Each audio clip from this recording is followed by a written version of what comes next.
টি-20 বিশ্বকাপে ৩৮ নম্বর ম্যাচে মাঠে নেমেছিল জিম্বাবুয়ে এবং শ্রীলঙ্কা।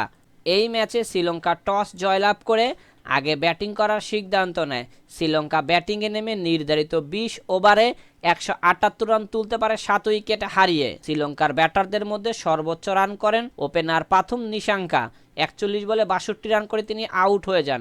এছাড়া শেষের দিকে রত্নায়েক ২৫ বলে ৪৪টি রান করেন। ক্রিকেটের সকল লেটেস্ট আপডেট এভাবে আপনারা আমাদের চ্যানেল থেকে পেতে চাইলে অবশ্যই সাবস্ক্রাইব করে পাশ থাকা বেল বাটনটা ক্লিক করে অন করে রাখবেন। ১৭৯ রানের টার্গেটে খেলতে নেমে জিম্বাবুয়ে ১৯.৩ ওভারে ৪ উইকেট হারিয়ে জয়ের বন্দরে পৌঁছে যায়। সেই সুবাদে জিম্বাবুয়ে এই ম্যাচটা ৬ উইকেটে জয়লাভ করে। জিম্বাবুয়ের ব্যাটারদের মধ্যে সর্বোচ্চ রান করেন ওপেনার বেনেট। ৪৮ বলে ৬৩ রান করে তিনি শেষ পর্যন্ত নট আউট থেকে দলকে জিতিয়ে তারপর মাঠ ছাড়েন।